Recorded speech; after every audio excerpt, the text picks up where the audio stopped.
speak, could you speak loudly? If you want, it's warm in here, so let's leave the door open until it gets too noisy. We may have to shut it. So my name's Alan Hansen. I'm with the Oregon State Marine. The Marine Board received a petition to restrict motor access on the Siletz River above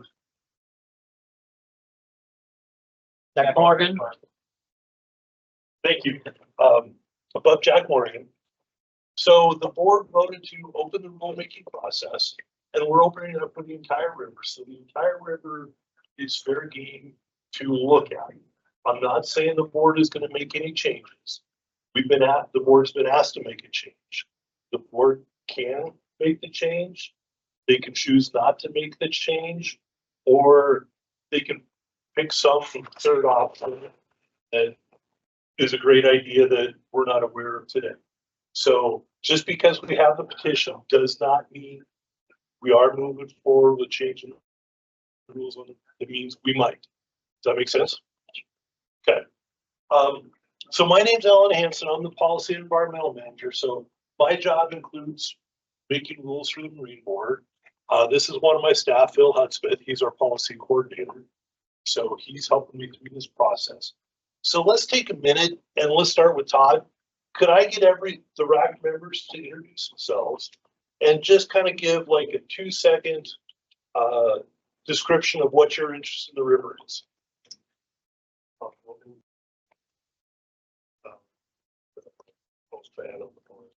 So at this point, we're not talking support object. I just want to know what your role in being interested is. Like, are you a recreational fisherman? So are you a guide? I'm a fishing guide, recreational fisherman, and a sports travel. So cultural and ceremonial aspects to the river, spar and sport fishing. And perfect. Thanks for being a guinea pig. Yeah, good afternoon. My name is Chris Knudsen. I'm the district manager for ODFW's North Coast Watershed District. ODFW has the regulatory authority over fish population, regulations, and those kind of things. So we're glad to be here. Good afternoon. I'm Angela Sandoval. I'm currently the Natural Resources Director for the Siletz tribe. I'm also a tribal member, and I grew up on the Siletz. I grew up fishing in it and swimming in it and living in it. And so I'm here to safeguard treaty rights for tribal membership. Noel Davis, fishing guide on the Siletz and recreational user. I'm Jerome Freeman, recreational fisherman on the river. Jay Ellis and recreational fisherman. Logan Ellis, I'm a guide on the Siletz. I'm also a board member of Siletz Anglers Association, and also I graduated OSU Fish and Wildlife a couple years ago. Hi, Kelvin. I'm a concerned landowner, riverfront landowner. Great, thank you. So the goal of the RAC is, hopefully you all recognize that we've got quite a few different interests here, and that was by design, because we want to hear what everybody's perspective is, because any change is gonna impact everybody. So let me start by kind of going over what a rule advisory committee is. So part of the rulemaking process, the legislature gives us this tool, which is a rule advisory, and it's an opportunity for us to reach out to the community that's going to be impacted by a potential rule, just so that we can get your input. The board, this Oregon State Marine Board. So the Oregon State Marine Board is a state agency, but there's also an independent board. So we have a 5-member board, and they're what's called a ruling board. So as a staff, I'm gonna go through the process, do rule advisory committee meetings, do public hearings, read all the testimony from people who write in, and I'm gonna make a recommendation to the board. Now, the board is free to, the board will review all of the comments. I'll do a summary of the RAC. They'll have the opportunity to watch the video or listen to the recording, I guess, in this case. And they get to make their own choice or their own wind up. So I'll send them a recommendation. They can choose to accept my recommendation. They can change my recommendation, or they can reject my recommendation. So I don't have any more authority than any of you are making the rules. It's all the board. I'm part of the process, like you are. I'm probably more involved in the process, but we have the same authority when it comes to rulemaking. So the goal today. So this is the first meeting of the Rule Advisory Committee. I'm not familiar with the Siletz. I grew up in Oregon, driven over 100 times, but I'm not familiar. So what my goal is today is try and learn as much as I can from you guys. What's so special about this river? And I know all of you think there's something awfully special about it. So that's my goal for today. I don't want to, at this point, I don't want to discuss whether we're in favor of the petition, whether we oppose the petition, whether we come back and think something else should be good. We'll do that at the next meeting. But today is just more of the introductory and a learning for the Marine Board. Does that make sense? Is everybody okay with that? Okay. Also, I think it's important to talk about what authority the Oregon State has. So obviously, we're a boating organization. We have authority over boating activities on the waters of the state. The Siletz River is a water of the state. But I want to point that out because, we've heard lots of concerns about environmental. If there was a chemical plant spewing chemicals into the river, I can't do anything about that because that's not boating related. Erosion may be boating related, may not be boating related. Fish populations, that's not a boat. I know that a lot of fishing occurs from boats, but those are areas the State Marine Board doesn't have authority over. We do have a representative for ODF&W. If they make a recommendation to protect some of the wildlife, we can follow that recommendation. But without that, we can't make fishing. So we still can't make fishing rules. We could make rules related to fishing from a boat or boaters. We also have the authority to talk about preserve traditional boating uses and minimize conflict. So that's kind of the area that we're working in today. So does anybody have questions about the RAC, the Marine Board, or what the process is? Angela was first. Good morning. Can we, bring up, Oh, hang on. oh, I'm sorry. We're gonna wait for Angela. Sorry, We'll get to you. Don't worry. I didn't know she was addressed. Okay. So I was just curious how this committee was formulated. Is there some sort of guidance that the state has for these kind of advisory groups? Because it seems to me like there's a couple of interests that are actually lacking that I would have hoped to see here. So that was the choice of the Oregon State Marine Board, the agency. And so the goal was to look at who are the people that have an interest that we can address. So I know that you would want it's an environmental. Representative and also a recreational user. So a non-voting recreational users, because that river gets a lot of that. Okay. So we did get recreational fishermen. Fishermen. Yeah.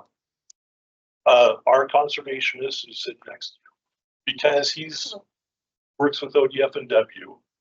I don't know what that meant either, Chris. But we have to listen to him. So having a third party here isn't input that we can accept. It has to go through ODF&W. So that's why we don't have a conservation. Davis. I guess it's kind of a concern of mine considering this, making this purely a voting issue. I mean, I think a lot of people that are in opposition to these voters, it's more of a logical issue.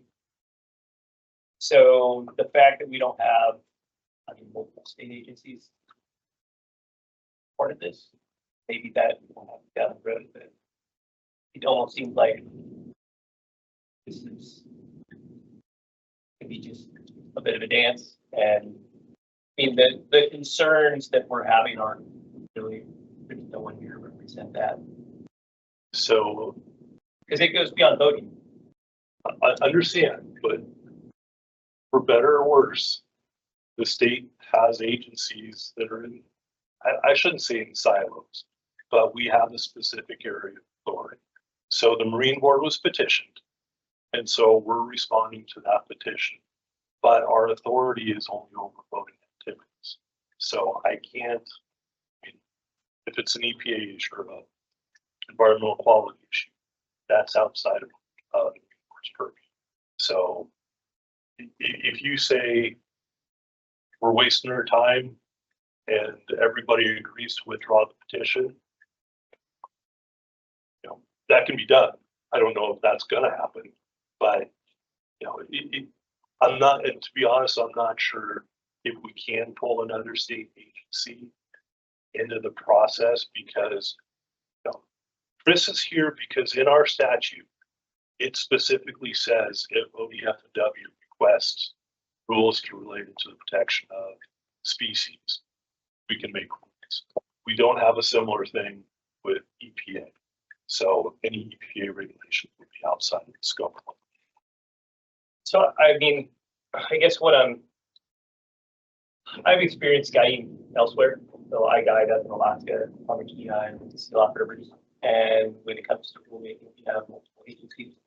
And we actually have motor closures on our rivers for like the protection of quality habitat and for protection of road and boatways on banks. And so it's typically a multi-agency effort to protect like our main, the resource that we're all wanting to use. And I guess that's just where we're missing some people. Okay. And I'll make note of that. And so this is all recorded. I'm going to forward as much information as possible to the board. And I'll also forward it to other folks in the organization to see if after this meeting, we can make modifications. And that's something I'll talk to our director about, see how that process can happen. So part of the way this is designed, I intentionally don't want one meeting because I want to be able to go back to my team and say, here's some of the issues that were raised. Can we address those? But in return too, I want you to go out and say, you know, here's what we're talking about with people use values.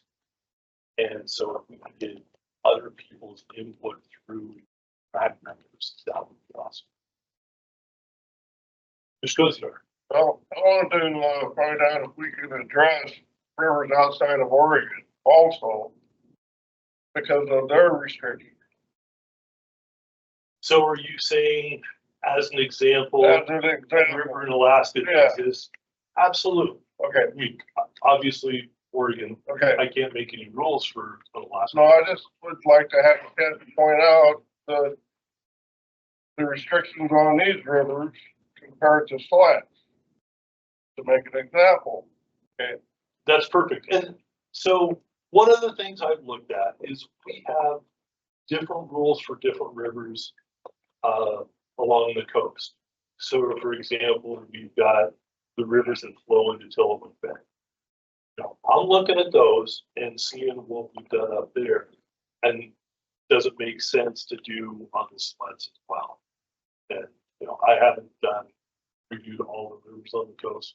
But we're I'm gonna look and see, you know, what's working on the Wilson.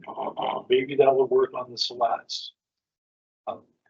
So anyway, I have that in printout right here already.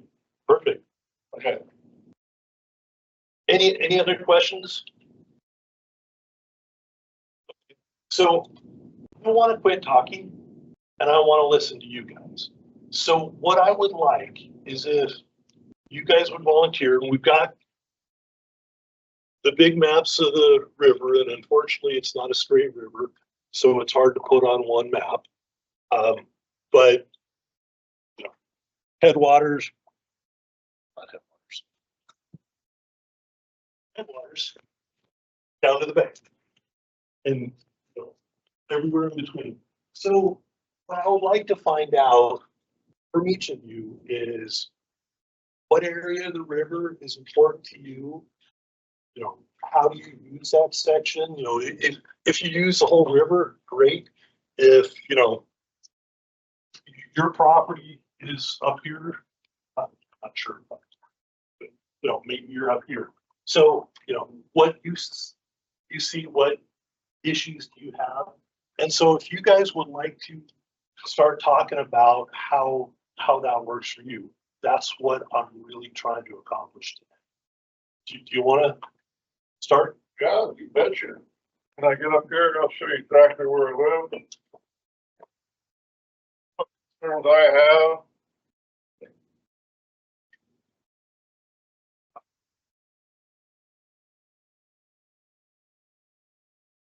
It's the mouth of Euchre Creek. Here.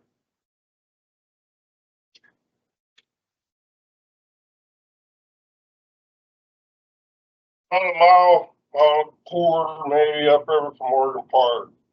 My biggest concern is these jet boats, or sled boats in the fall time. Not so much in the winter, because everybody goes to drift boats, whether they're using a boat motor or on the oar. I'm concerned about motors entirely on the Siletz River, but I have the biggest problem with the sled boat. Let me point this out really strenuously. The State Marine Board excluded jet boats, jet motors, Morgan Park up. No restrictions on outboard size. I seen 225 horse, 20 plus foot sled boat on that narrow river where I live, blowing up river. 175 horse. And the reason I brought up, can we address these other rivers outside of our state? The Kenai River is 4 times bigger than Siletz. There's a wind restrictions, nothing bigger than 50 horse. So how in the hell can we let these giant motors up and down the Siletz River when it's 4 times smaller? Does that make any sense? It's stupid. Anyway, years ago, they put a recommendation, 15 horse or under. Recommendation. Tell you what, they abused this rule mightily. There's no restriction on outboard. None. Hell, you can fly an airplane up that river. There's nothing you can do about it. And besides, let me calm down a bit. They're making these boats bigger and better to blow up and down the river. You might see a sled boat cleaning up the moonshine. I'm serious. And there are already boats going cheating. I'd say cheating. They're putting this at Illy and going upriver. Does that make any sense? There's spawn beds up there too. I'm sorry, where is Illy? Are you down Siletz? Right here. Oh, okay. I don't know how yeah. far they go up, because I'm not making that trip in the winter time. But they're going in here and blowing up river. Not so much on the mill site, because that's deep water, most of it. There'd be no point in going up there. But Twin Bridges run. I don't know of any boats that are going up river from there. That's not my problem. Maybe it is for bank fishermen or the boats that are coming down river. So I'm famous for stupid questions. But go ahead. So look, what's the problem with the large horsepower jets? Like I said, there's no restriction. You might see a 500 horse motor on that. Right, no, gun. I 30 understand foot that. long. But is it the speed? It's everything. It's size, the weight, the disturbance, Okay, the noise, the spawn beds. I know you're not concerned about the ecosystem of the river. You're just concerned about the boat. But I'm concerned about everything. Because I'm the first one that's affected by these sleds.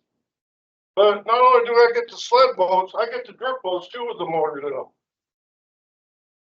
Most of them are going downstream. It's the end of the day. By the time they get by me, they only got a short distance go to take out. They might be limited out or might be late in the day. So that's not my big concern.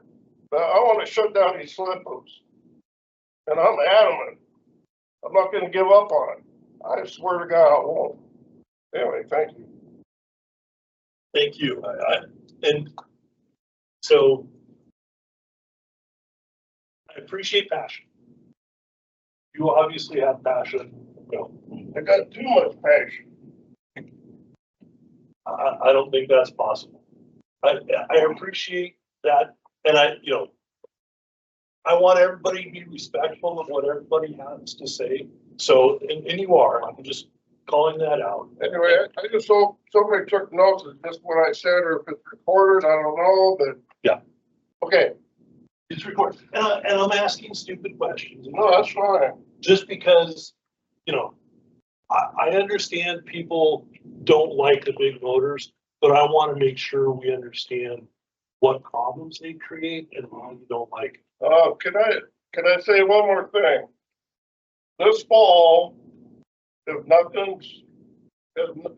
changes are made on these motors, there will be film crews filming these spawn beds where these fish are spawning with aerial drone and photographers, and the same ripples when these sled boats are blowing up these ripples and down. I'm gonna have documentary proof of what they do and what you see. Okay, thank you. Thank you. Does anybody want to follow that? Nolan, go for it. Well, I mean, I agree with him.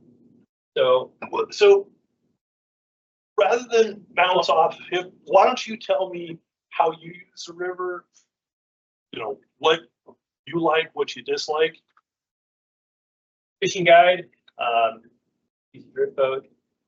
No motor? I have to put a motor on it because it's like taking a knife through that pipe. So the first 4 years I was guiding, I didn't have a motor on the back of my boat, and it got so challenging to be competitive and at least be able to get my people on some fish that I had to. Just if I'm going to give my people a decent shot, So why do you need the motor to get on fish? they're more effective. So, They're more. Wait, yeah, let me- no, and I'm just trying to this make is, sure I understand. this would be, this would be sort of the conflict between motor and no motor. And river etiquette. Just time and time, I would try to go slow, let the guy move downriver, but then every time he came around the corner, there they are, motor and back up to the top of another run. As soon as I pop around the corner, they continue to go down. Like, well, I was hoping to get some space. Come around the next corner, motor and back up, so I could never generate any space between myself and the guy, So the next guy down. basically, So that, the motorized boats are yeah, essentially running a carousel. Right. Where they go down, motor up, go down, motor up. And then when you come, they're like, okay, we fished it, so we'll move down to the next one. right. So Stay ahead of you're you. trying to get some green water, you're trying to get some fresh, settled down water, but you just good. Michael, what he's saying about the spawning beds was the reason why on the Kenai River there are no motor restrictions in certain sections of the river to prevent, because we only have prop, just like on the Siletz, you're only allowed prop.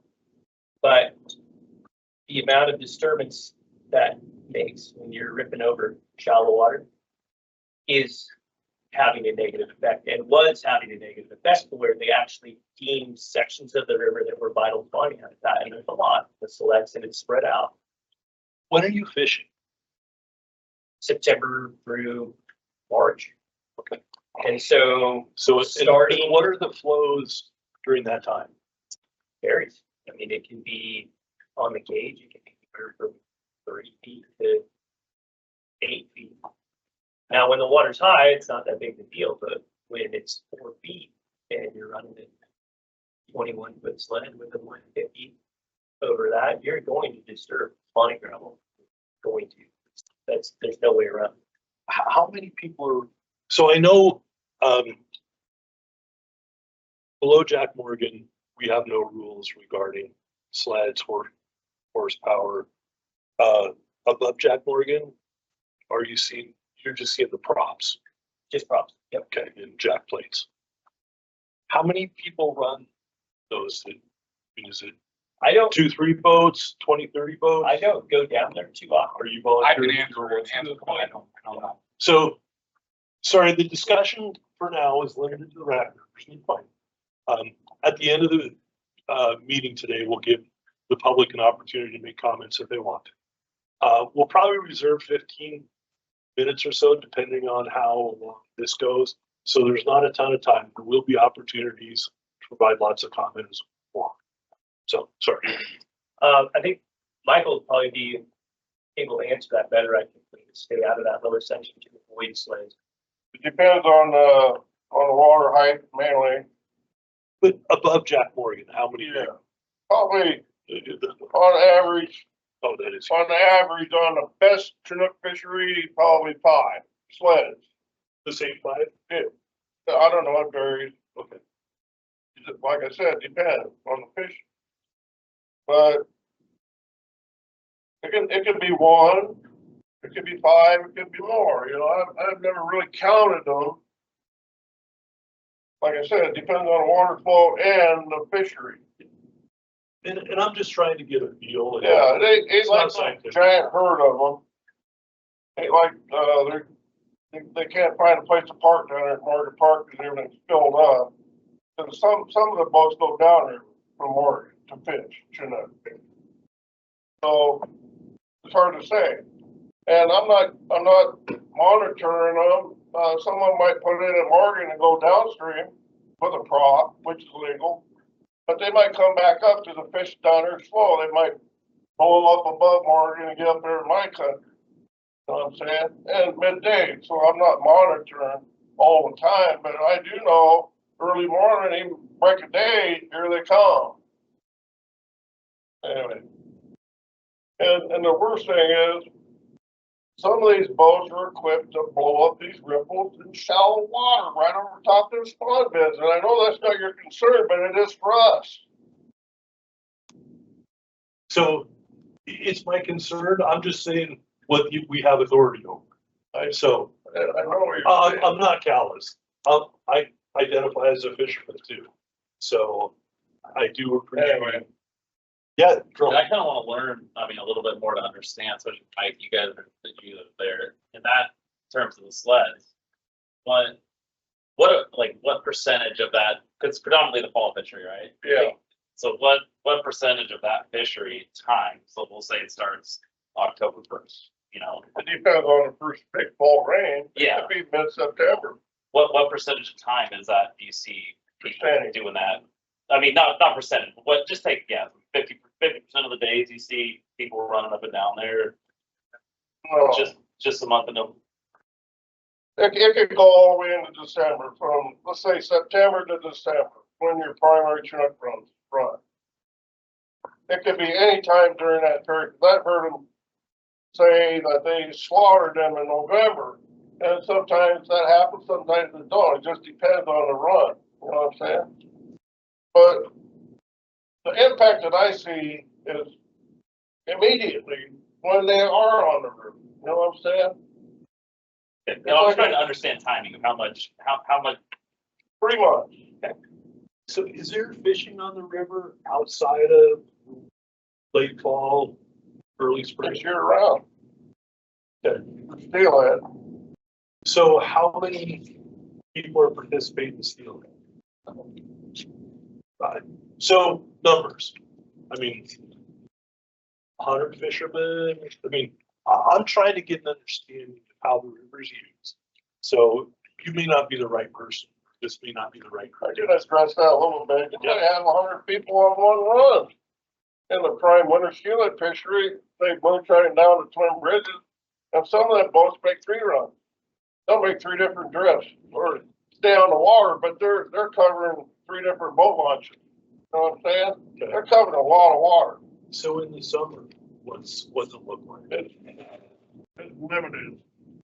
Because, I'll tell you one reason, they're not stocking the summer Siletz smokes like they used to. They used to plant 80,000 smoke, just a summer run, plus cutthroat. Now they don't plant hardly nothing. So there's nothing to fish for. So how far in the summer fishing? I'm assuming, you know, when we're getting up here, the water's pretty skinny. Is it, I mean, is it down here or where are we talking? Just depends what time of year, May, June, July, you won't see anybody making a moonshine run. The Twin Bridge is too shallow. Probably Twin Bridge at the Siletz is too shallow. Even, Illinois, mill site, pretty damn shallow. You gotta get out of the boat, pull your boat down. So you're not gonna see no motors per se in the summertime. It's strictly the winter time, Okay. fall time. It's a fall, winter, spring. So it just depends on what the water's doing. Right now, you have to, right now, for an example, you'd be hard pressed to get a boat down the river anywhere on from Oregon upriver. In my understanding, this is kind of the tidal influence of below Morgan is more tidal influence. Does it? Ain't down the Cedar Creek, they had a tire ball. Right above that big, they call it the bolt bag.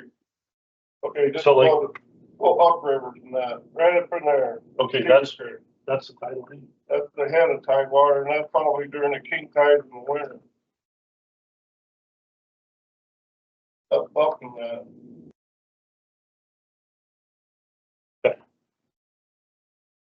That's the far extreme for tide. Okay. Anybody else wanna talk about it? Your experience on the river, how you use it, just because I want to hear from everybody. Sure, yeah. That sounds straight. Related to what Michael was talking about, that, but the props only run above Morgan when the river's over 4 foot. So it's pretty, you know, most September, it's not over 4 foot. It usually starts with the first big rain. Usually typically mid-October, the guys will fish until about Thanksgiving. So it's about a month and a half that the folks run upriver from Oregon in jet boats, not jet boats, but sled boats. So it's a narrow window. I've seen it a lot lower than 4 foot. Sled boat. Yep. Like I said, they're going to bigger and better to blow these ripples. Now, you might not, but these boats do. And you're a wreck fisherman? Yeah, I'm just a recreational fisherman. I spent most of my life fishing there, fishing for fun, and I fish it all year round. Got a lot of experience there. And I honestly, I don't see any problem whatsoever with boaters usage on the river. I don't hear anybody complain about it. And everybody gets along great on the river when they're out there. All the recreational users get along. And I don't see an issue whatsoever. And I like running a motor on my boat to catch more fish. Motor, it opens it up to techniques that you can't use, fishing techniques you couldn't use or using a motor. So you catch more fish. That's one of the main reasons. And as a recreational fisherman, it also gives me an opportunity to actually spend my day fishing instead of rowing my friends down the river where they fish. And I don't fish because I'm rowing the boat. And it's not safe. A lot of the guys I take, they're not inexperienced in rowing. It's not safe to let them row the boat. Some of the rapids up and down the river. So without motors, I wouldn't get to fish. What fun is that, you know? Do you do the carousel? I Participate in fish the carousel? whole river. Well, no, I mean, so do you participate where you'll drift into the top of a hole, drift down, motor up, Yeah. to just go Yeah, and in that's circles? that's the way the guys run it, and it works great that way. Gives everybody a chance to fish. It doesn't exclude anybody from fishing a certain spot. If you didn't have motors, the guys would anchor certain spots, and they basically reserve that spot for themselves. When they get on the river, if somebody's anchored, they don't just drop the right in there and anchor next to them on down. So if you didn't have motors, when the fish are up river, when moonshine down during Siletz, find everybody would anchor, there'd be 30 boats out there, everybody would anchor at a certain spot, and you're the 25th guy along, you'd have to go several miles before you could find a place where you could anchor, so. Works well, rotating on that carousel, term you. It's never. Is there a better term? No, that's a good one. Okay. It doesn't exclude anybody from fishing any spot. Is there somebody here who doesn't use a motor? Rack members only, sorry. I don't use a motor. So do you agree with Jay? Absolutely not. Okay, and I'm not trying to get you guys in. There's absolutely no technique that I use that I can't do on my boat. I don't need a motor to present any bait in any way, shape, or form better than I do with my oars. What it does is creates an inequitable share. So I culturally fish Siletz River, Euchre Creek, and our cultural side of Rock Creek. But what we're fighting against is technology and inequitable share of that. All these guides, and I'm a guide, and I've seen it firsthand. I have ran a motor on my drift boat on the Umpqua. I don't run one on the Siletz. They're calling each other. So anybody that's not from there, knows everybody, and wants to get in the mix, it's combat fishing 101. So they're calling the next guy in the next hole. Hey, you got 2 boats coming down. So they slow their roll. So, you know, the fish have no reprieve. We're not making 1 or 2 passes on these. Then we're going to talk about electronics, throw live scope on there. You can paint the whole hole, tell you exactly where all the fish are. Technology has got to a place that creates no safe place for the fish. And so, and what that does is we post photo dumps of what we caught through the year and how many more people that brings to the Siletz River. And then all the motor bands all the way around us, how much more pressure that brings to the Siletz River. So now where I used to catch, I didn't culturally fish 1 salmon out of Euchre Creek this year. Okay, as part of our sovereign rights, that is atrocious. Okay, so let me understand some of the fishing. So when you're drifting, do the motorized exclude you, or do they? Because what I'm hearing from several people is they're part of a carousel when they're in a motor. Do they allow you to hop in? Absolutely, you're going to get 1 pass. Okay, but would your preference be to anchor up and spend some time in that hole? I would, but I'm 6'2", 250. I wouldn't suggest that for everybody. It's going to cause a fight. Oh, okay. So You're saying from the can battle do- perspective. You can do, and again, it comes down to etiquette and how we respect each other. You know, everybody's focused on the fish. This is bigger than a fish issue. So if you anchor up, do people threaten you? Or No, they're going to chatter. They're going to chatter all the way around it. I mean, you know, I would never do that because it would be. You all have to work together. I don't begrudge any guys working in the river, but what I don't tolerate is how banning motors is going to stop anybody from guiding that river. Absolutely not. That's completely ridiculous to even have that argument. okay, so And so what it is an inequitable share. I'm trying to teach kids. I'm not finished. I'm trying to teach kids how to row a drift boat. please There's look so at me many and address people. your comments. Okay, There's so many people running motors, doing their carousel for the round roads, that they feel so intimidated, they don't want to get in there because it's too crowded. So that stops a whole generation of kids that don't know how to do it.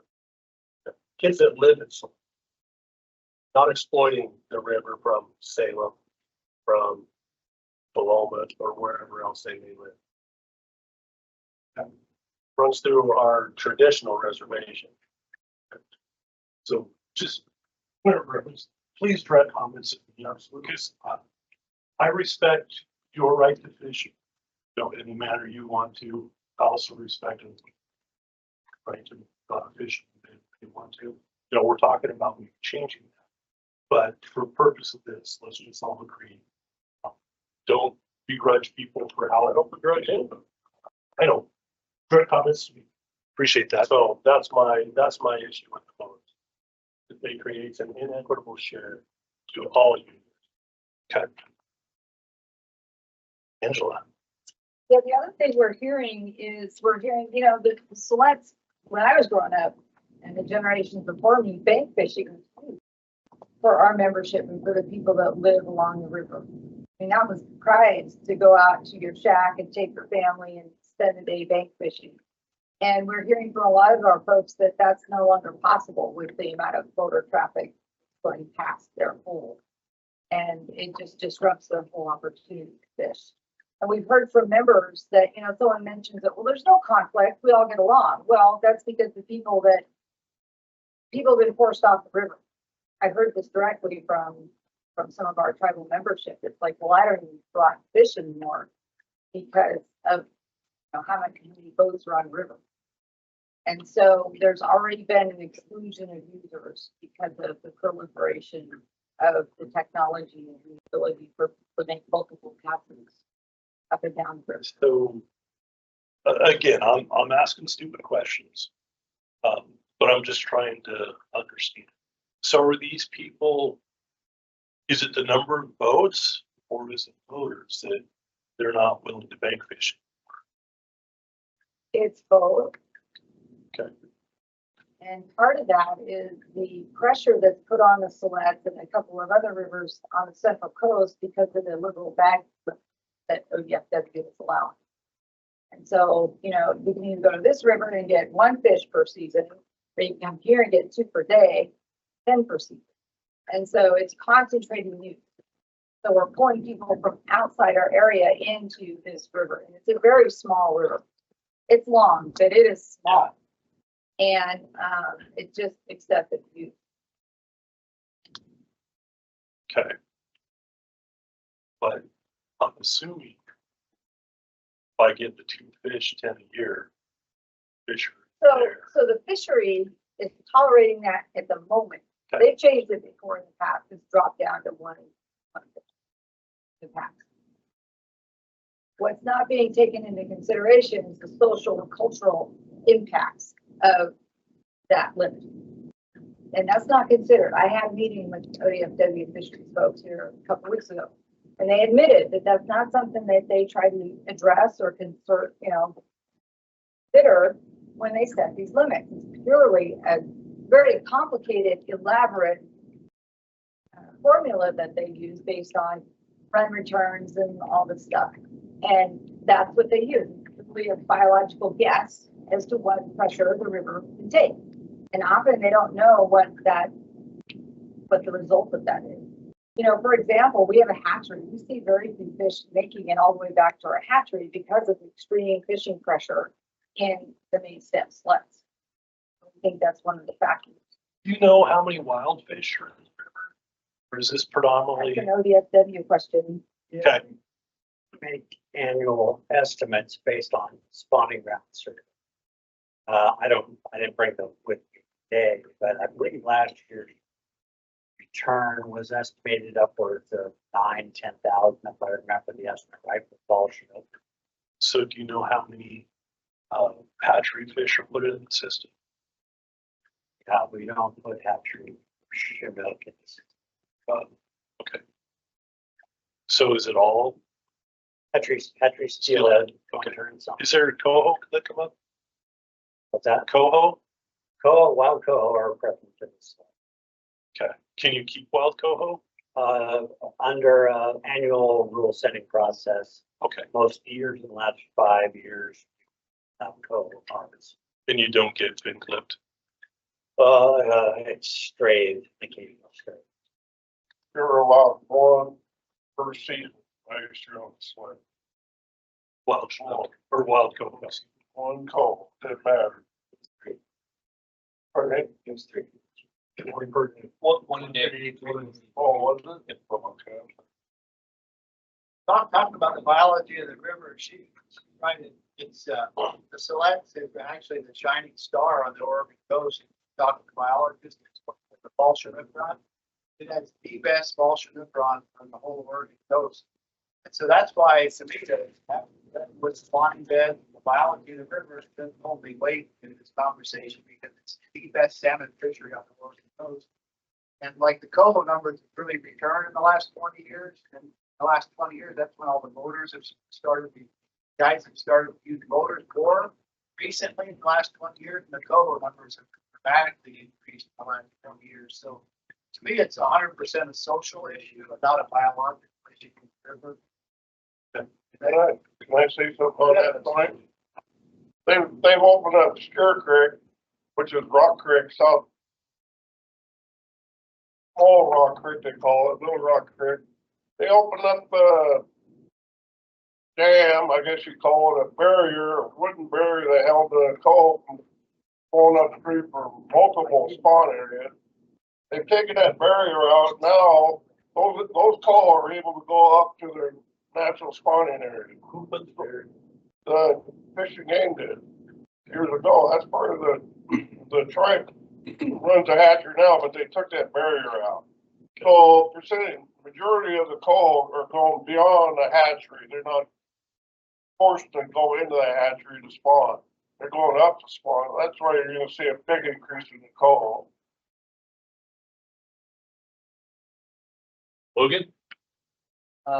So we kind of already addressed the false, numbers wise statement that the Siletz got one of the highest return rates on the coast. As far as steelhead winter for hatchery, and you were saying that summer steelhead claims are way down as well. The winter steelhead, we're supposed to get 50,000 each year. We have been pushing for that, and actually in the last 12 years, 5 of the years, the number of smolts released was way less than 50,000. And so not even the full 50,000 we're getting in. And that's part of the problem in the winters. There's not enough fish for everyone. So we're trying to push ODFW to get more fish planted so everyone has more chance to catch. Social issue. Guys aren't getting they don't feel like they're getting their share of the fish. Part of the reason is there's not enough fish. If we get more smolts, there are more fish. Everybody would be catching fish and we wouldn't even be here. Okay, Angela. Not about the fish. It's about the ecosystem. It's about the river user experience. It's about respecting the resource and utilizing it appropriately. It's about cultural use. Okay. So it's way more than fish. So let me ask a couple hypotheticals. If we said, we agreed with the petition and said, no motors of any type, what's going to change?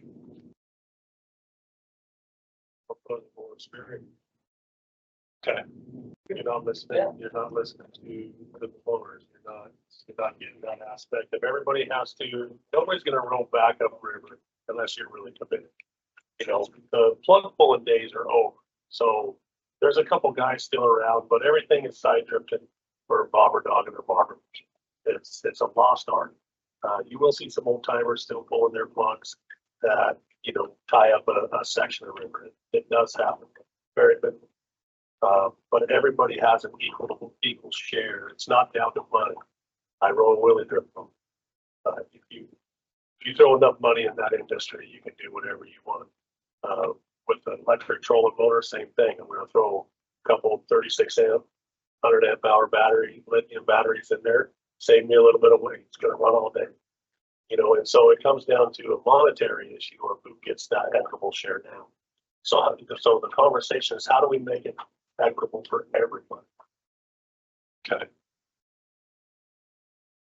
Yeah, honestly. And if you didn't have motors, one thing you wouldn't allow handicapped or elderly people to access the river. That river is big in the winter for steelhead. It's a chore going down that river. And some people that are, they just can't do it. Motors allow handicapped and elderly people to access parts of the river. And then I've heard one story from a friend that actually saw a boat capsize upriver, up by Moonshine, and they were able to motor up the river and save the people. The boat fell over there in the water. It would not have been able to roll up there. So the safety albeit minor, it does come into play at same fish. Recreational fishermen like me, if we didn't have a motor, I'd have to row my boat all day. I'm not a guide. I just fish for fun.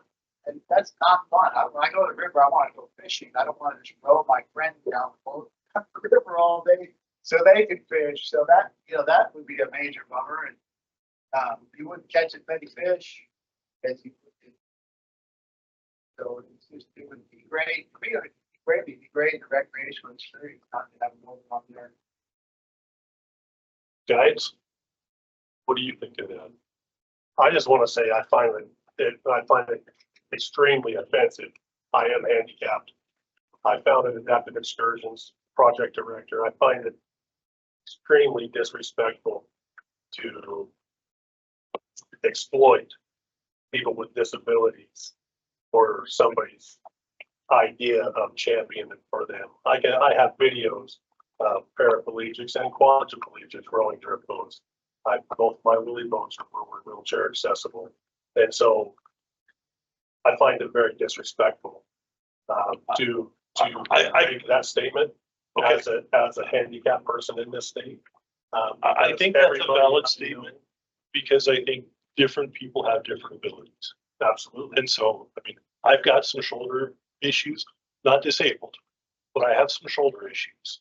And so I appreciate that, I see that you have your foot, like, so your shoulders look pretty strong. See my hands? That's close fit. Yeah. Okay. So, You know, I mean, you can't. I appreciate, Again, it's extremely disrespectful to assume anything by what you see. Yeah. No, And so you're right. I apologize. but I I think, find that statement very. I apologize. It's, Oh, can I say something? hang on just a sec. But I think other people have different abilities. Absolutely. And so we'll recognize that. I got a person's shoulder and I'm not afraid of horse boat. 2 or 3 guys in it. I've done it for years. Right. 100% agree that some people can, some people can. So guides, does that impact your business if no motors? Logan? No, Nolan shook his head no. I was gonna say, not similar to that, but just looking at like the river north, down the sucker, right? Most the fall and the winter, you can't use boaters. You look at that, how many boats are on that river compared to Siletz, there's even more. And people go down at 3 a.m. in the dark, get their spot, anchor up, and sit there all day, and don't let anyone else fish that spot. So that's what could happen with the Siletz, and I feel like even people getting along would go way downhill. As of right now, people get along way better than I've seen on the Muskoka. Okay, sorry. There's less conflict. I'm saying. There's less conflict on the start Yes. because you can't use motors. Use either or. You don't have to do And it. so this stuff is non-motorized. Right. And why is there more conflict there? People using anchors. They're Okay, okay.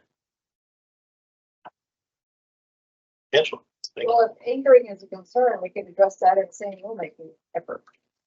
Yeah, no, and like I said, We learned. That is a problem. yeah, We have a problem. It's something we need to address.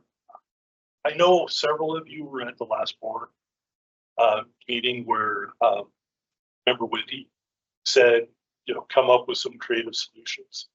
So we're listening, considering, so everything's on the table. I got a question for Logan. Is the Muskoka largely been a flood? no, it's smaller. Oh, Way smaller. Thing. so you're more congested. Right?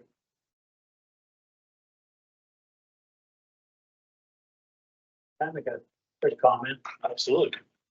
Maybe neither here nor there, but it's funny talking about fishermen, boat fishermen anchoring up in a hole and casket, maybe plugging it up for a while. Because, back in the day, that was pretty common. Folks would anchor up, they cast out their pencil lead and cork heat or oak heat and drift. My point being is that fisheries evolve and change over time. Even with things like backtrolling plugs, has kind of found a little bit of a resurgence, some of the north coast rivers. So, they just keep that in mind and talk about various. So what methods does everybody use? You said side drifting, bobber dogging. Bobber fishing. Bobber fishing. But I agree with that. Well, it depends on what fishery you're talking. Depends on what one of them would be bobber fishing, could be dive drifting. I pull plugs occasionally when the water's low. Okay. And on the oars. I'd like to point out that if you get rid of these motors, electric, gas and electric, somebody's gonna be on the oars, and usually it'll be the guy. So he will be the only one affected for the day, for fishing. If they run a motor, they're fishing. They're fishing. So you eliminate one guy by getting rid of these motors. One guy, one fisherman per day. Yeah, but they're still fishing. They're both still making money. Know what I'm saying? Do guides start at the top and just work their way down and that's it for the day? Or do you do that in the morning and then go back up and pick up another client? Or a guy. I've got his routine is. Is that common to do that? So is it just two? How fast, what the fishing opportunities were in the section that you were on. If you're not seeing numbers, you gotta get off that section and go find fish. Doing the carousel isn't the only way to get your clients' numbers. You're gonna work harder. You're gonna spend a little bit more money and shop. But your bottom line for sure. But from a, it doesn't really solve the equitable share of the conversation because, where it is now, yeah, they're gonna run it 2 or 3 times. That's fine.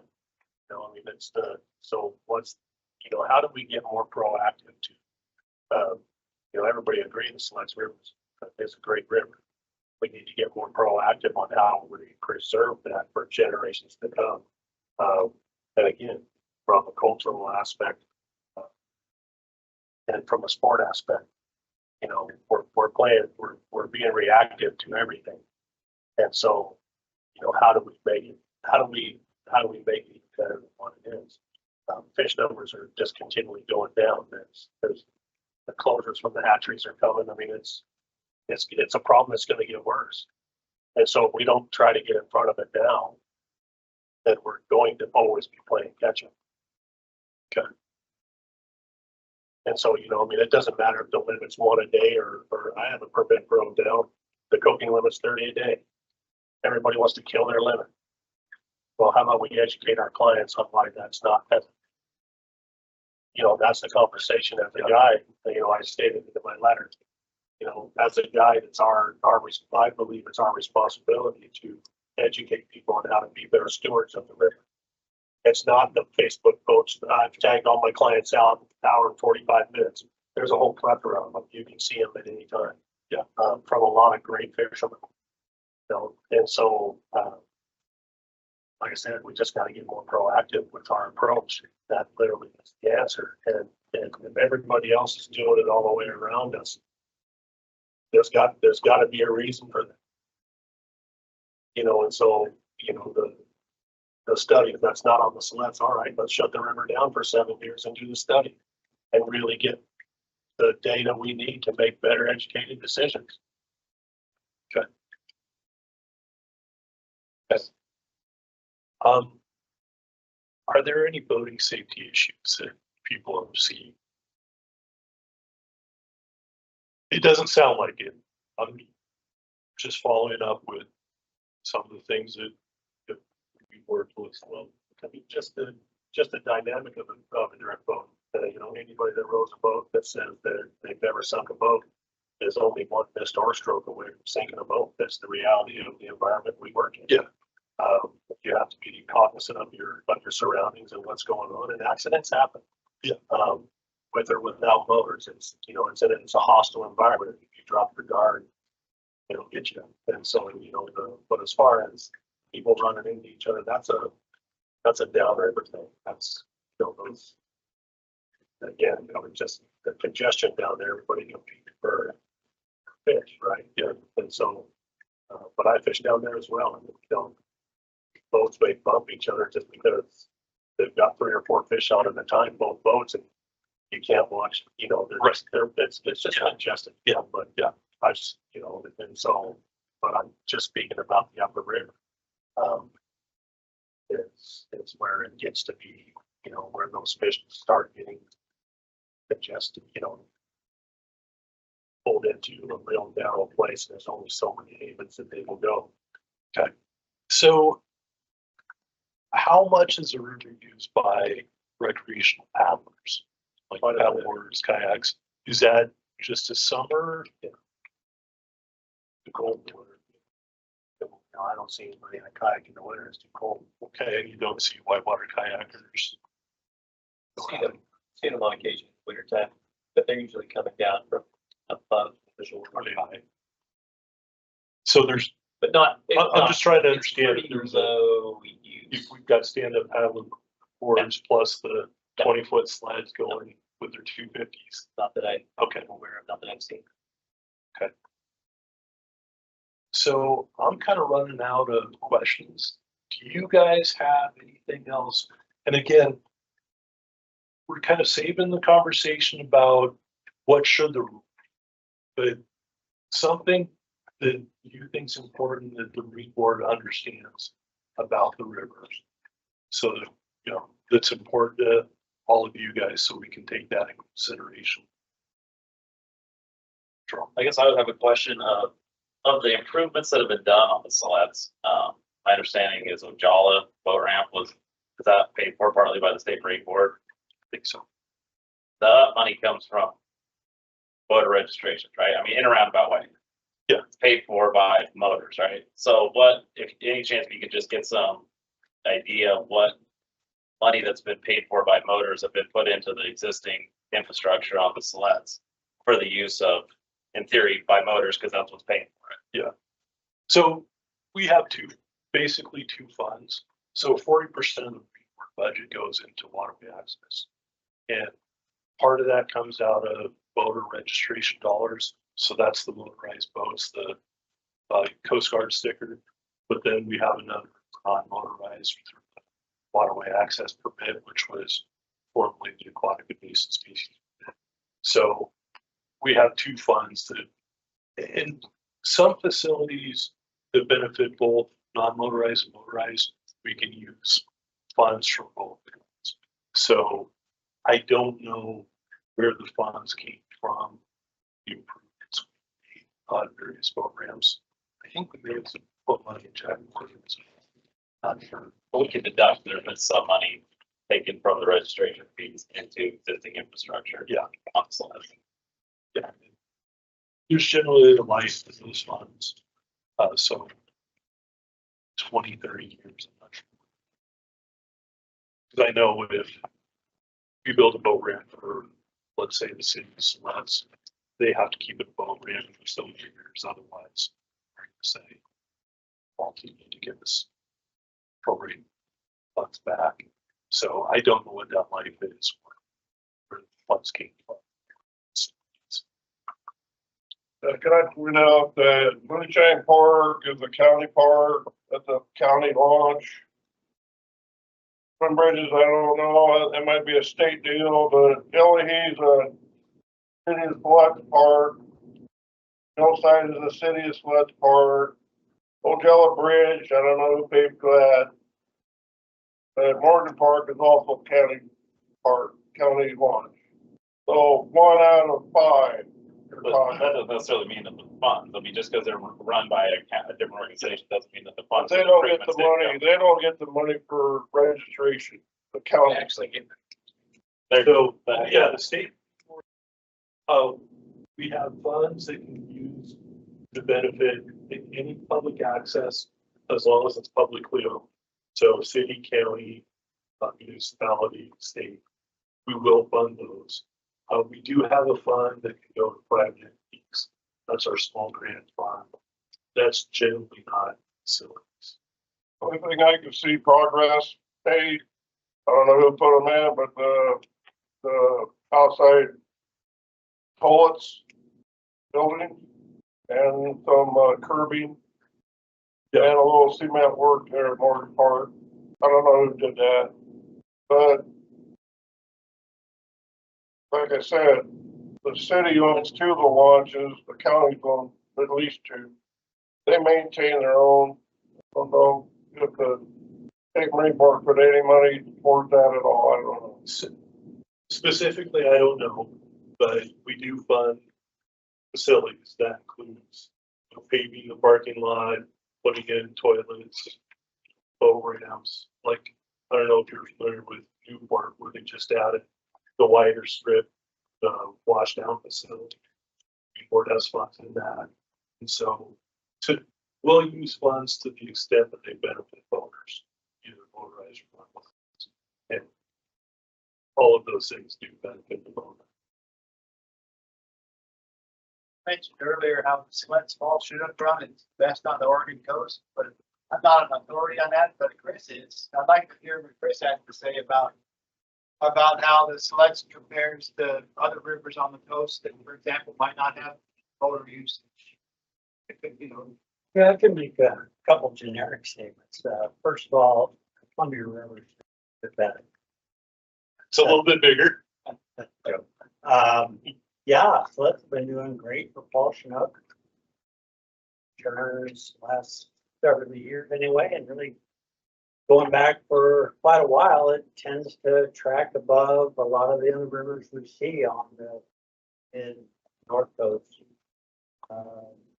Now, thankfully, some smallmouth bass in the Siletz, that's good. Straight. Introduce smallmouth bass into a system and Chinook will disappear really quick, so that would be an important thing to work on too. But overall, it's doing good. I mean, it's tracking above the Tillamook base streams. You know, and the Halem River has 120 miles of main stem. And I think our estimated count last year was somewhere around 7,000 maybe.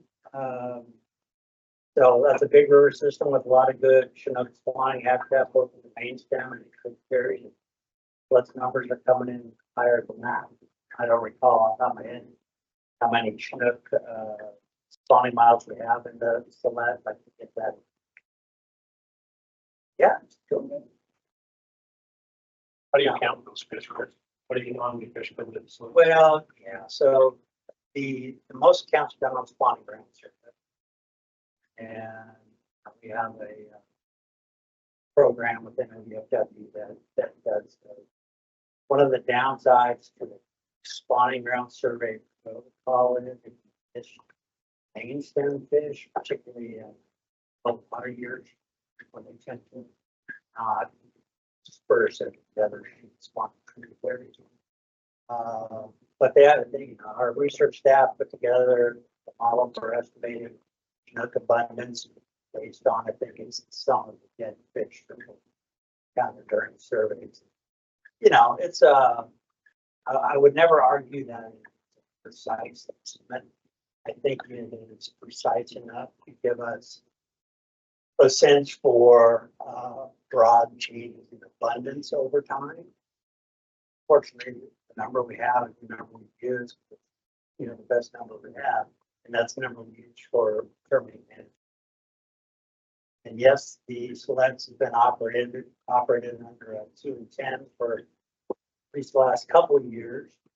Folks always keep in mind that it wasn't that many years ago where the limit on wild fish was 2 per day, 20%. So it's half of what it used to be. You try to track the population, as I think people might have mentioned.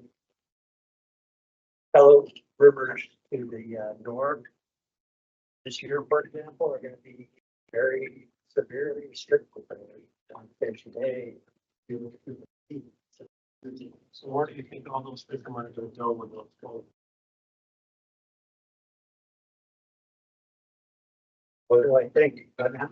So what impact is that gonna have on the rivers that have more livable? But Oh, yeah, so pressure shifts are something that we try to consider when we're doing things. We try to consider it to the extent, that we have information for the decisions that we've done.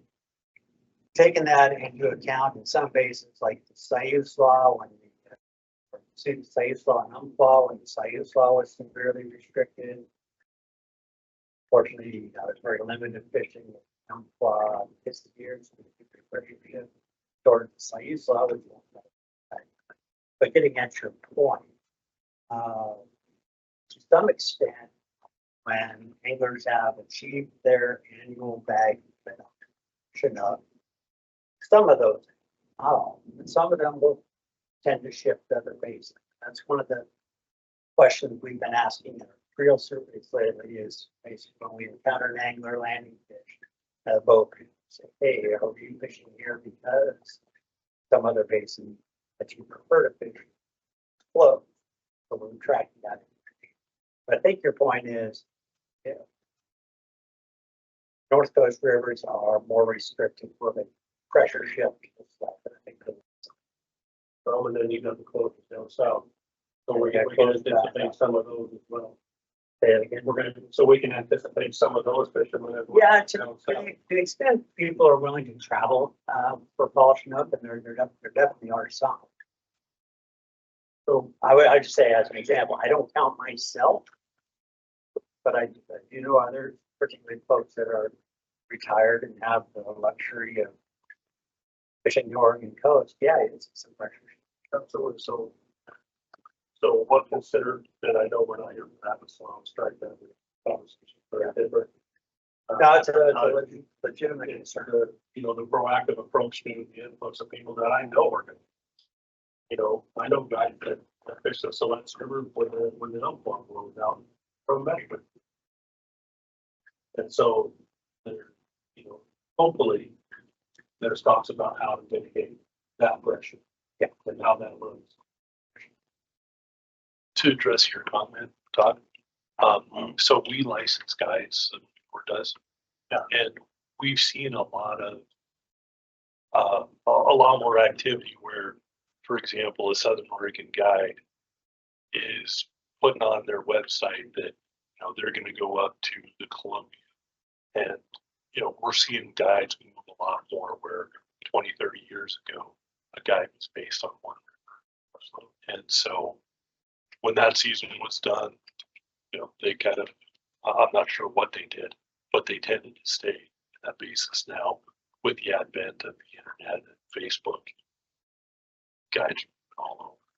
So it's a problem statewide, or I shouldn't say it's something we see statewide. Whether it's a problem, I don't know how to address the issue. I don't know. Chris, how are salmon tags?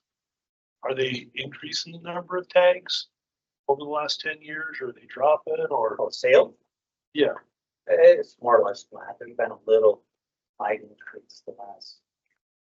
are results changing at all?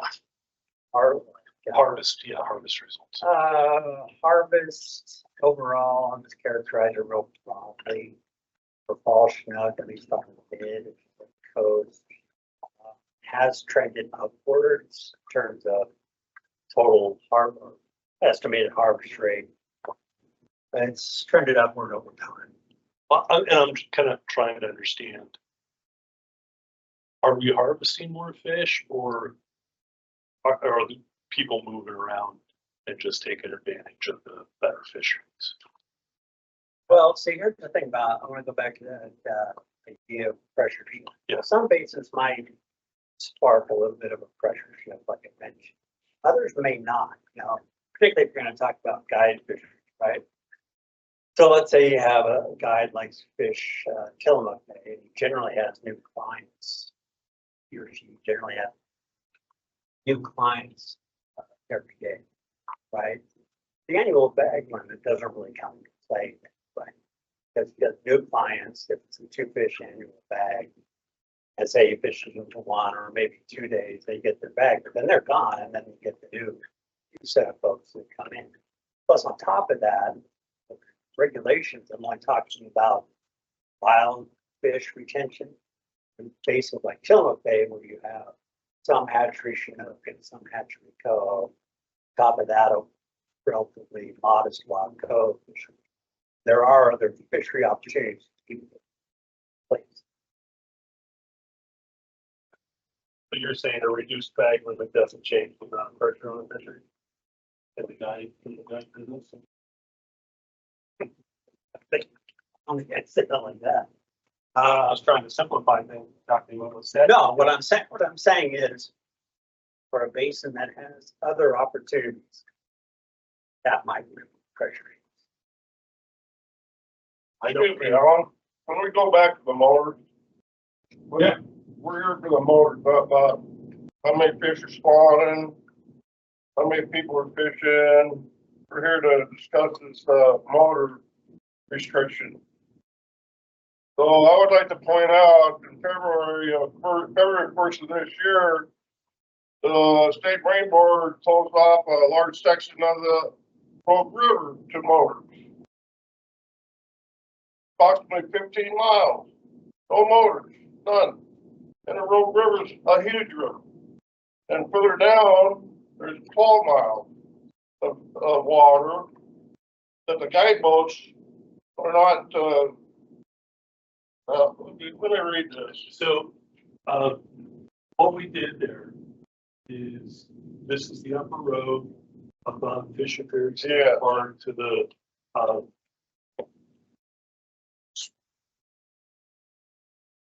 terrible memory. There's Dodge Bridge, there's, Up to the dam. okay, MacGyver.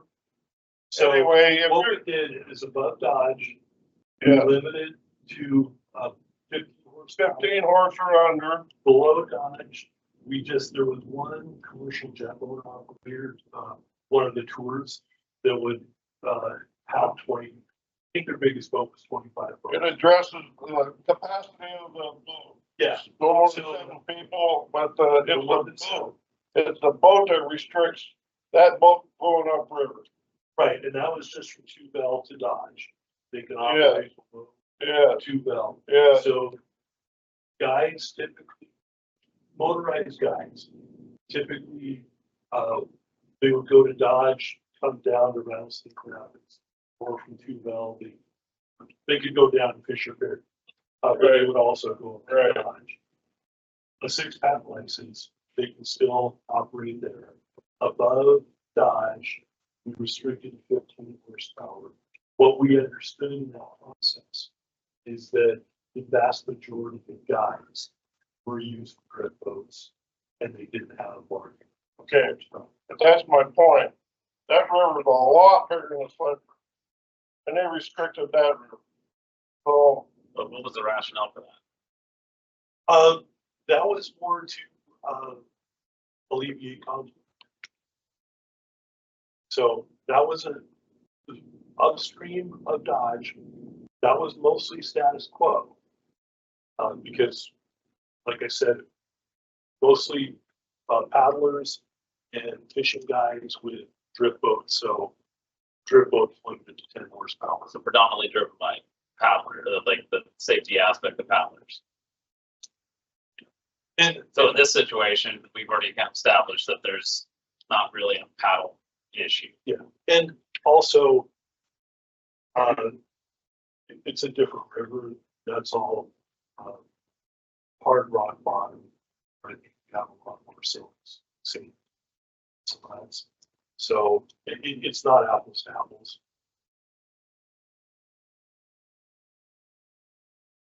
So I'm not saying no, we're not gonna. I'm just shaking my head because the water flow on the Siletz is a lot less than the Rogue River. I don't think you could probably see bottom for 100 miles of that water. But you can sure see bottom on the Siletz River almost everywhere you go. So that's a big difference right there. So, And you're talking these boats that are going up and down the river during the fall time over these spawn beds. There's a big difference. You know what I'm saying? Yeah. Yeah. So, and then you pointed out earlier that we might be addressing the whole river, the entire river cleaned out to the mouth. I'll guarantee you in 10 years, you'll see it. You'll see restrictions on that from Stone Park or Morgan Park down to the mouth of the Siletz because it gets so damn congested down there. And there's just no rhyme or reason to these people. You know what I'm saying? Oh, I think we need to start from Moonshine down, work our way down the river, and let's get rid of these headaches. You know what I'm saying? I do. I'm not telling anybody they can't fish. It's just the way they fish. All you're doing is taking one guy off a motor, putting him on the work. That's all you're doing. You're not taking not $1 out of his pocket. Not $1. So how can you justify having motors on the sled? There's no good reason. No reason. Thank you. Thank you. So with that, do any of the RAC members have any additional comments? Yeah, I do. Go for it, Jake. Because to me, there's no reason to change anything. The regulation's been in place for over 50 years. And like I said at the beginning, I don't see a problem out there at all whatsoever. Everybody gets along. They have good courtesy and respect for the other boats. It's not an issue.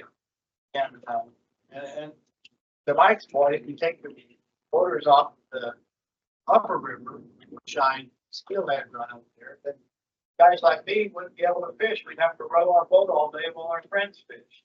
That's no fun. That's the way it used to be. Nothing about that. Didn't you catch fish back then? It's good for the guys. I got an artificial shoulder and I'm not afraid to oar a boat. So you can't go by handicap. You can't go by, well, I want to fish because I can run a motor. You can anchor up. I'm wired to, I want to catch as many fish as I can. You only want 2 a day. I know, but I want my friends to catch them too. So the best way to catch most fish is to have a motor on your boat. I think we all agree on that. You think it's You'll have right? time though? to comment. Thank you. Well, Anyway, So, and just remember, we're gathering Yeah. information for the board. right, Nobody in this room is gonna make the rule. yeah. So with that, we have about 25 minutes. So does, Angela. oh, sorry. Yeah, I just wanted to respond to that because, there is conflict on the river. This is the 4th petition in 21 years to ban motors on this river. That's a clear indication that there's conflict. The fact that it hasn't occurred yet is probably a mixture of reasons, but it keeps coming up, and there is conflict. People have been driven off the river because of the excessive motorized use. And so that's why you're not seeing conflict, because everyone else is left. Okay. Anybody else? Make sure, I apologize. So what I think I'm gonna do, Phil, is just, we've got lots of time. Does anybody want to do a 30-minute comment period individually? Okay, great. So what I think I'll do is if you guys could limit your comments to 2-3 minutes, do you think that's enough time to get your points out? Okay, so let's just go through the room. You want to start? Do you have a comment? no comment. Sir? Yes. Would you please stand up and speak loudly to the State your camera? name, please. Yep. Daniel McGill, Thank you. had a shack on the river for a while, and a great spot, did really well. For a while, so it's pulled out from underneath me. Was renting it, but anyhow, the only time that I did have conflicts, and there is conflicts, and the biggest problem was the boats blowing through upriver. And I'm going, what are you doing, dude? And it would happen often. More often than not, going upstream. Now, the drifts coming down, drifting, it seemed to be a different attitude. And they would come around the corner, see me and say, hey, want us to go in your side or the far side or whatever? And I would say, yeah, do this, do that, or whatever. We would work with each other. But the motors were below it, and that was the part that I wanted to cross. Because it's really irritating when it's kind of like, "Ooh," and giving you the bird, you know, and I'm mad. And so, yes, that's basically, there is confidence. And another question here is, how come, Todd, I noticed you shook your head about hatchery. You not want hatchery on, hatchery should have So, on there? no, I would say no, that literally. Oh, okay. So I was just wondering how come they don't do that more often. And You guys can carry this discussion on afterwards. Not part of it was just it was part of my question. Yeah. I've seen that and I wanted. Sir, I'll let you get the opportunity. Yes, I just able that Could you state? Arnold Shaper, I'm sorry. Arnold Shaper. Okay, I've been on the river for 70 years. I roll my boat down the river every winter and fall. I have plunking, I have boats. Go right in my fishing spot. I got one little spot to fish. They just motor on down. Fish up on the way down. I just got this little spot to fish from. Don't tell me guides. So guys, the only reason they want motor, they can fish 7 days a week. If they had to roll the boat down, about 3 days. I had a good guide, the way he said, after 3 days, you too good to go to boat. Guys will use the motor 7 days a week. If water permit. Fisheries decline. Yeah. The fishing system going down. On winter skillet, you don't have none. Any more baits, kings in there? No. No. You know, now, when I was a young boy, 45 pounds, quite common. Now, if you get to 25 pounds, boy, you got a big one. Size went down. That's all I have to say. Sir. Jerry goes at our, probably own more land along the Siletz River than all of us put together. I got a half a mile river running through the drain there. are you, next to? Yeah, anyway, yeah, right by my, and I've seen a huge decline in the last 40 years. It's just pathetic, just absolutely pathetic. They do salmon survey on the creek there, Utica Creek, and when it used to be 4,000 or 5,000, you could see in a mile and a half, now it's 4 or 5 fish they see on the stretch. So the fisheries is absolutely pathetic. And it's getting worse. It's being overfished. We're in the Kenai, you know, we used to live up there and fish the Kenai. The guys destroyed that. They took it over. Can you even keep a big king now? You know, no. So where that happened in 30 years, I used to fish it. 30 years later, gone. We don't do something on the Siletz immediately. More and more. Okay. The noise level. I can't even sleep in the morning for the damn big motors running up and down the river. Can't even sleep in. And you live how far from I'm there? a quarter mile from the friggin' river. Fishing with my daughter on one river. Standing up, washed in the damn river. The big boats flying right up there. They can't slow down because they make more of a wave. Lost my fishing tackle. And Ammergander swamped me last year. He come flying up the damn river, right through my bobbers. He can't slow down because my riffle's too short, too shallow. And I'm a drop in the bucket compared to the complaints that are out there. If we don't do, and I was part of the group that sought the Marine Board about 30 years ago to put the sleds out of there. There was only 4 of us that showed up, just 4 of us, and you guys shut it down. Here we got what the majority of the people that have written in, but 70% against the motors. You guys don't wake up and do something. It's pissing us off big time. You know, born and raised here, the fifth generation here, and they're not going to be nothing left. You gotta do something. And I can stay here for 30 minutes, talk about what I've seen and heard in the last. So let me cut you off so we can get other comments. Ma'am? Sir? Grant Sheely, fishing guide, long-term Siletz guy. I appreciate Cozy Dar's been here forever. Todd's been here forever. Literally missed our wonderful group here.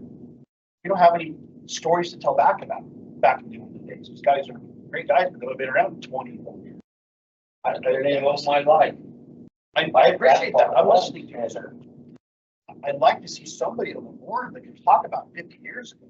And I think I don't think you did it on purpose, but it's unfortunate. Todd or Michael talks about 50 years ago. None of the guys that are pro motor can talk about 50 years ago. I'm going to say something about safety.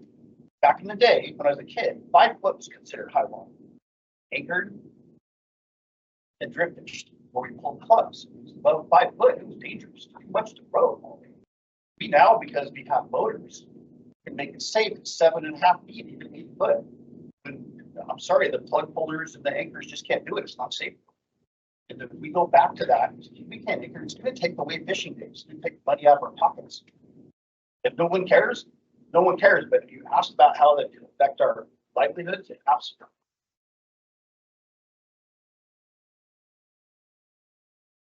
Scott Ammerman. I know most people. Out. Talk to you, seen younger, that kind of thing. I want to say that I'm impressed to see so many passionate people about the Siletz, and everybody here wants the Siletz to be a better place. And like Grant said, you're asking questions about usage during the year. You hear a lot of people talk about motorboats in the lower river. You don't have anyone on the RAC that's like I am. I could ask a lot of questions about how often they get used. Mike asked about funding for the hatchery, for the boat ramps. I'm working with Lincoln County Parks for funding from OS, from the Oregon State Marine Board, for the Moonshine Park, for Morgan Park. They funded Ojala Park. I'm working with the town of Siletz right now to try to do upgrades on both of their parks in the town of Siletz. We petitioned the State Marine Board for funding on both of those things. So all 5 of those ramps are used, the funding from the Oregon State Marine Board, as does. So it's actually all 6 of those ramps. I have a 30+ year history of there. I sat inside the tribal buildings when one of the petitions was filed, and we spoke to the tribe. We got their input. We heard from the community. We talked about stuff. So I do have a long history of what's going on. I've sat with Chris, where I've petitioned Chris for how many years have I petitioned you for more steelhead in the Siletz? One of the issues we have is we don't have enough fish for the winter steelhead. Mike said it himself. They cut our summer steelhead plants down to 50,000. Our winter steelhead plants are 50,000. While all the surrounding streams around us get 150,000 winter steelhead smolts, even the ones that are half the size of the Siletz get 150,000 winter steelhead smolts. The Siletz gets 50,000 winter steelhead smolts. The problem with 50,000 winter steelhead smolts is 5 times in the last 12 years, the hatchery has killed our smolts, and we haven't met the 50,000 fish release. So there's times, like Todd said, I go to a different river. I don't fish the Siletz because I can go fish the Wilson that has 7 times as many hatchery steelhead as the Siletz does. I've sat and begged Chris to get us more fish. We've petitioned him. We've sued the state for more fish. We've literally, I sat with a meeting with him recently where we tried to get a budget note added to try to get more fish for the Siletz. Some of the biggest conflicts we have on the Siletz in the winter steelhead months is there isn't enough fish. So people think that the first boat that went down for motor caught all the fish, even though I may not have caught any. They think that that person caught all the fish and they didn't catch. If there was more fish in the river, there would be a lot more people would be able to fish, a lot more bank access, a lot more funky, and we're working with the town of Siletz, try to get fish released in the town of Siletz, specifically so people can put plunking shacks there, so people can access the river from bank fishing. So you don't have to be an extremely good rower to do moonshine. It's a very dangerous section of river. We lose sometimes 7 or 8 boats a season up there because it's a very hands-on. You have to have experience. You have to be able to do it.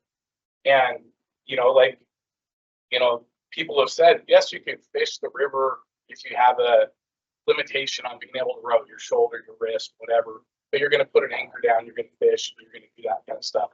Jay said, I can't fish if I'm rowing all day. He can if he drops his anchor and does that kind of stuff. But I think that there's a lot of passionate people here. I do feel like we don't have much history on the side of motorboat users represented in the RAC. Don't have, you know, Logan can tell you how many years he's guided. We don't have people that run power boats in the lower river. You talked about jack plates. I think there might be, there's 2 people that come from out of the area that fish for a really short period of time that have larger gas motors. There's 2 people that run larger than 90 horse motors on the lower river. They do have jack plates on their boat. They do that kind of stuff. We've talked to them. I've tried to encourage them to, you know, come to these kind of meetings to discuss it. They're not here. They didn't send in testimonials, that kind of stuff. But for the most of us, we run smaller motors and run up above. And yes, I fished around Jerry and I fished around Mike, and I respect the heck out of them. If I own their property, I'd want it to be where I was the only one that could get in there too. And that I can go out and anchor in the hole and nobody else would come up or with that kind of stuff. I respect that. I love that they're passionate about the river. Everybody in the room is passionate about the river. But I want to be able to access the river. I want to still be able to go in there, and I still want to be able to fish it. I started a nonprofit with Grant, other people, to try to make the Siletz better, to try to work on habitat restoration. Our motor uses went up over the last 20 years, but our, you know, Chris could talk to it. Our coho returns 20 years ago. I may not catch one the entire season. And now there's days where I'm trying to catch a Chinook. I might catch 40 coho a day. Just trying to catch Chinook. Our coho numbers went nuts. So if motor use on the river was destroying the spawning beds for the coho, we'd be seeing it. And I run a prop. I've had one prop on 3 different boats now, 2 different motors. I don't want to hit the bottom. It's going to destroy my boat. I'm going to do $5,000 of damage if I hit the boat on the bottom. Like Jay said, there's the river height you can get on the river. There's river height you won't get on the river. Mike said from mid-April till whenever it rains enough in the fall, you won't see anyone on the river with the motor. So really you're talking about from whenever it rains in the fall, sometimes like Mike said, that might be September. Sometimes that could be, I've seen it where it was the 4th of November, we finally got a rain or we can go up and access that with the boat. So. Is there anybody online? I didn't want to Hang on a second. Is there anybody online that wanted to comment? Just a moment.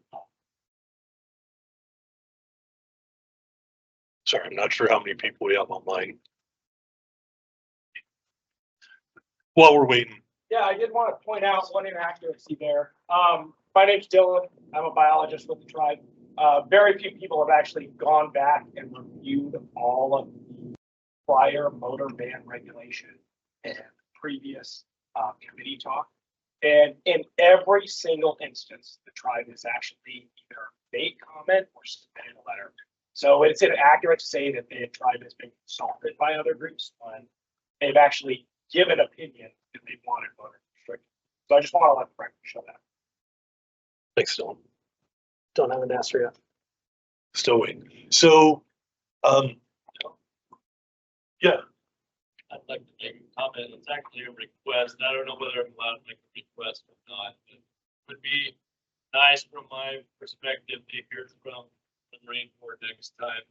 As far as the Marine Board's position on whether every individual in the public and otherwise, whether the Marine Board wants to make every effort to get them in a boat on the water or not, regardless of safety. Because I understand that under the guiding licensing process, you're supposed to demonstrate your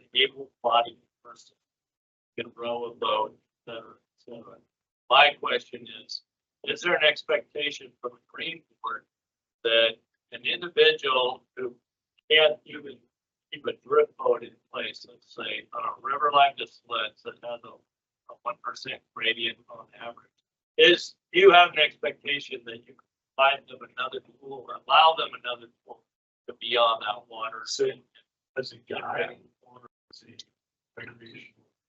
Well, I think, I hear an expectation in the room that, for a rationale that, leaving people behind if they aren't physically fit enough and that can actually be dangerous. I'm really curious what the Marine Corps position is.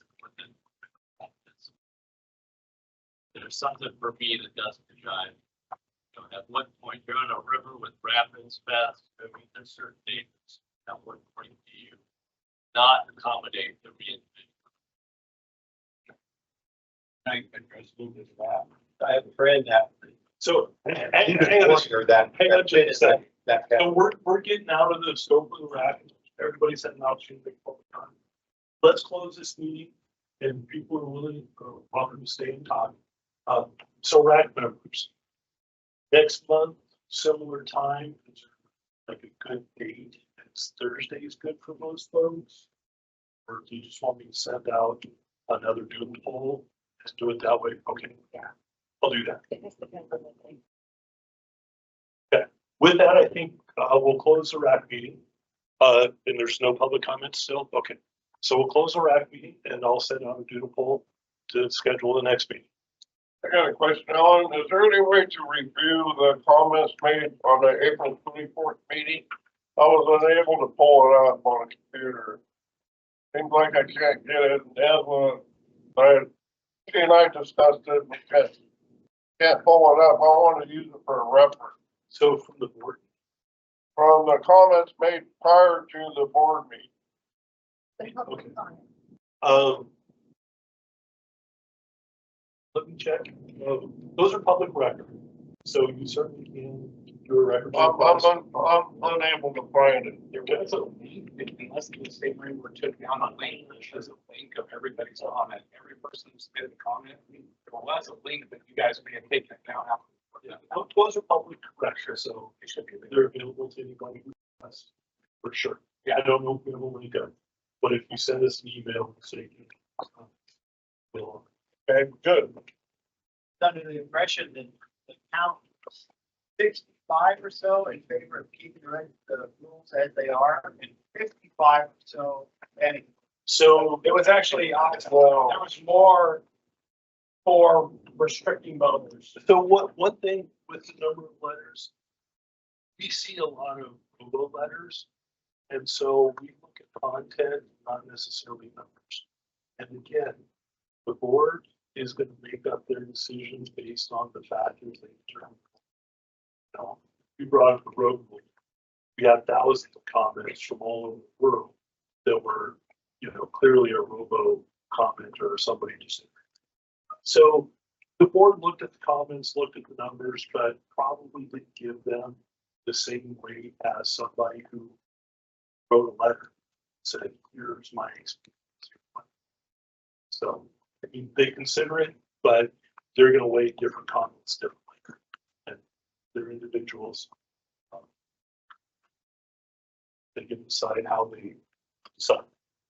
I thought that original email you said so many in favor and so many opposed. It might have been early on, but later on, I assume it was like 3-1 to get rid of them all. Yeah, I'm just going by what he said.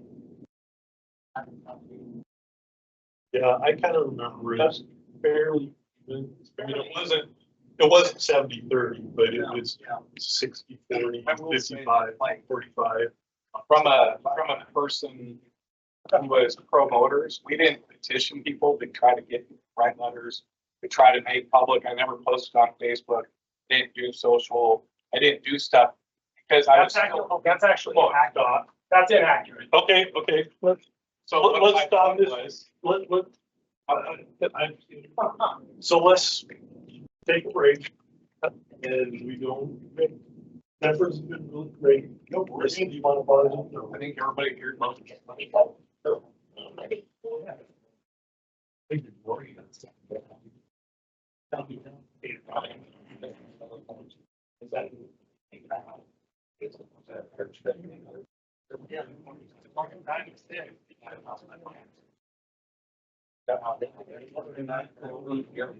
Very diplomatic. And I just found out that Wake Jerry's, so I apologize.